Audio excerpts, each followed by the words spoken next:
Welcome to the book of Daniel. Some people find it confusing, some people find it difficult. I have to confess it's become one of my favourite books of the Bible in recent years. Now, you might wonder why, and I find that strange, but it has. It has a few great teaching points on it, especially about prayer. It's my go-to book for prayer, and when I want to think about the principles of prayer, I go to Daniel because he was a tremendous man of prayer, and it's been written to encourage us to pray, and it's all about encouraging us to pray in difficult times, difficult circumstances, when the world is not as it should be, when it appears that God isn't in his heaven and all is not right with the world. When things are difficult and when the world's politics and are frustrating us, when life is just being annoying and difficult and sometimes threatening, Daniel's all about praying in those circumstances and overcoming, because he is one of the great men of prayer of the Bible. There's quite a lot here about how to live in the workplace as well, when the workplace does not possess the same moral standards that we do. And it's all about being a Christian and living in the world when you don't necessarily share its values and its principles. Daniel ended up where he was because the Babylonian army was vicious. It was powerful. It was irresistible. And when it first came upon Jerusalem, it took away a number of hostages, which were young people taken to Babylon to be trained into being civil servants. The Babylonian Empire had its good points, and giving people like this opportunities was good, although they were later to destroy Jerusalem completely and cause a massacre and drag its hostages, its captives, off on a forced route march to Babylon, where they were resettled. By that point, Daniel was already there. But Daniel was the product of one of the more enlightened aspects of the Babylonian Empire, which was to train up young people from abroad and give them good jobs. Now, my understanding of Daniel and his position was greatly helped by an exhibition I went to a couple of years ago in the British Museum. It was called I Am Ashurbanipal, King of the World, King of Assyria. And Ashurbanipal was a pagan king, a dictator, a tyrant of a vast empire like Nebuchadnezzar. But he lived long before. He lived 100 years or more before, but the principles turned out to be pretty much the same. Ashurbanipal headed up a huge army, but he never bothered marching out to war with them, as dictators usually did. They were often generals before they became emperors or kings. But Ashurbanipal really couldn't be bothered with walking out with the army. So he sent them out to conquer and to gain wealth and riches for the empire, but he stayed at home. But he had to do something to show he was a powerful man, so he decided to be known as Ashurbanipal, the Lion Killer. Now, lions are quite difficult to find, and he was too busy to go and look for them. So he had, really, I'm not making this up, he had a safari park built outside the walls of his capital city, which was Nineveh.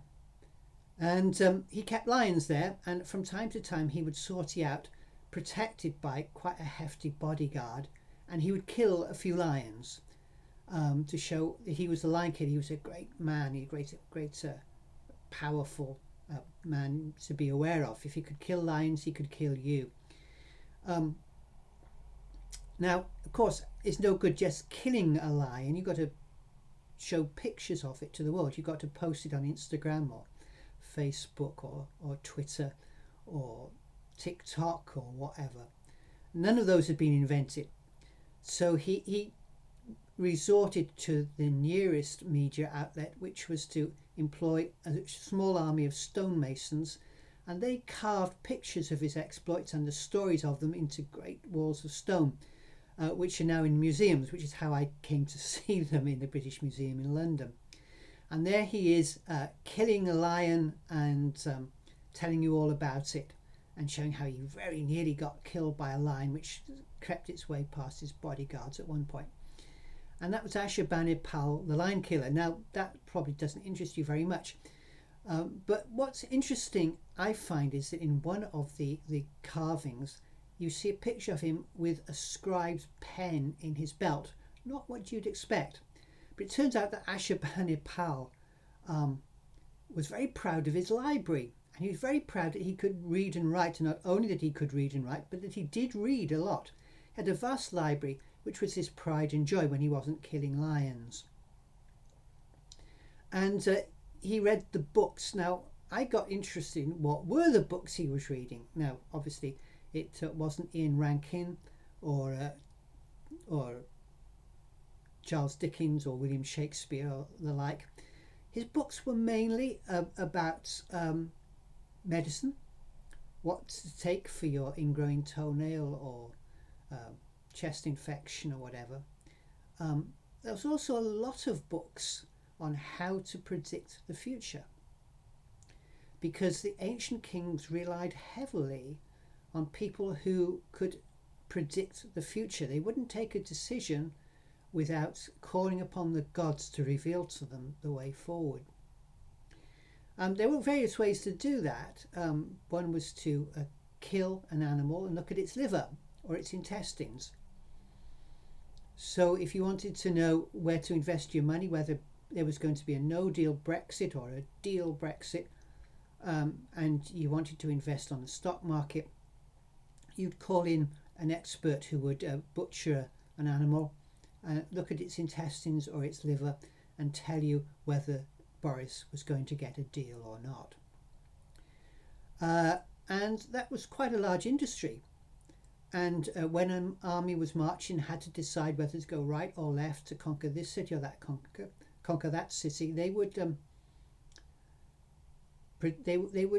go to the soothsayers and the people who could tell them, looking at sort of the equivalent of tea leaves or crystal balls or whatever, which way to go. And of course there was a department in that. These people, by the way, were wise men, because they would tell the king what the best decision was going to be. And one of them was the Department of Dreams and Visions. And as you will know from the book of Daniel, Daniel became the leader of that division. He became head of an important part of the civil service, which was interpreting the king's dreams and the dreams of people around the king. So Daniel gets drawn into the very inner workings of decision making in the palace, and these were trusted people, and Daniel becomes a trusted person, as you will see as the story goes on.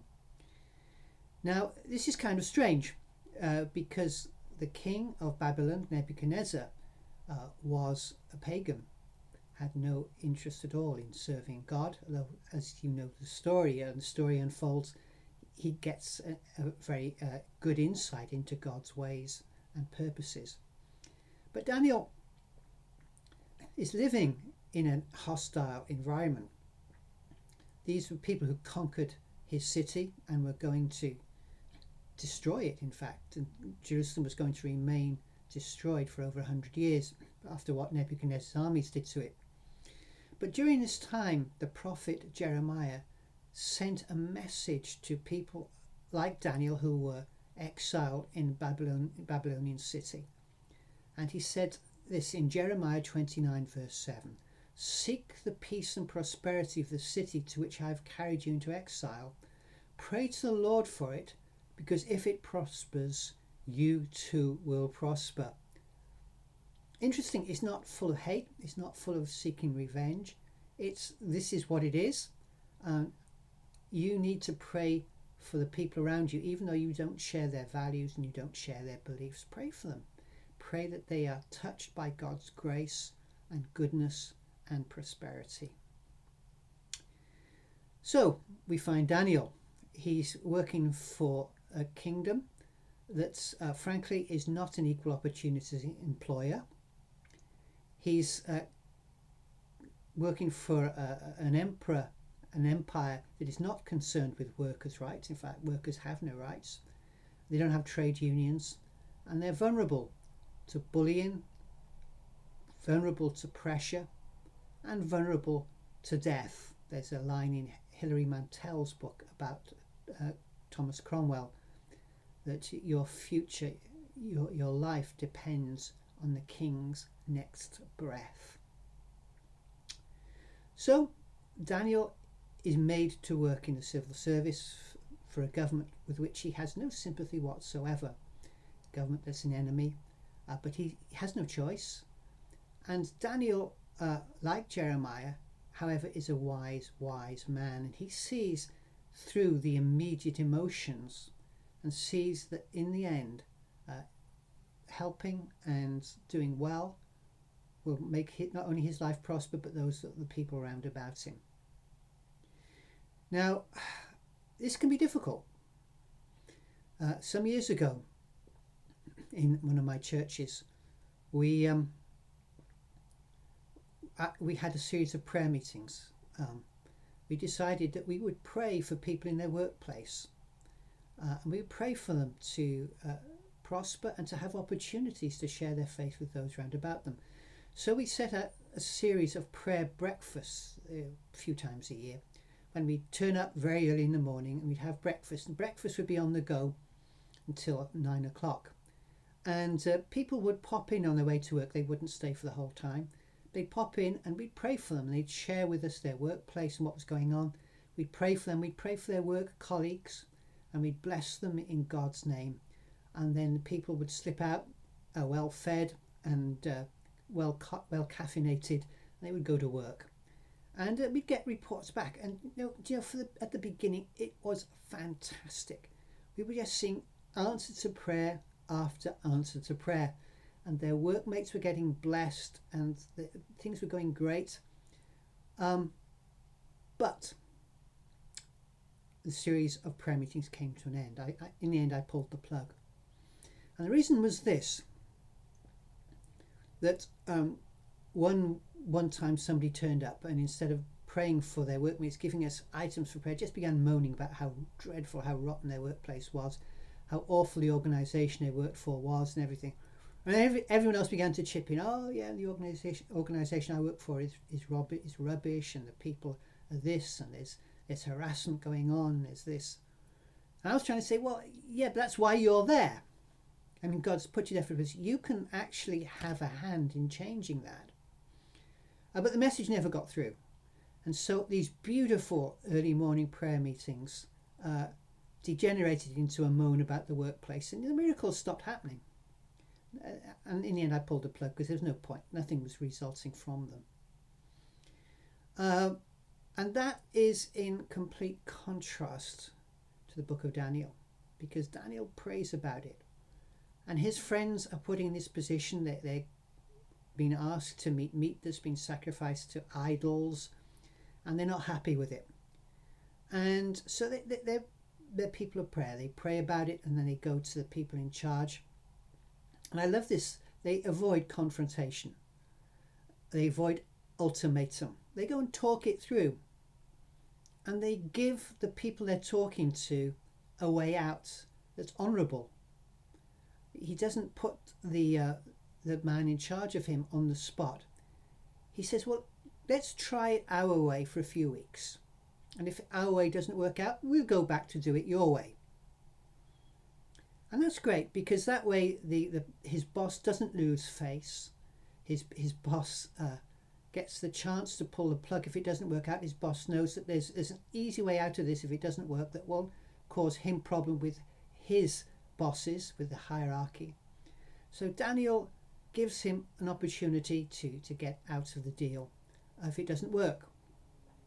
And of course, we just read the story. It does work.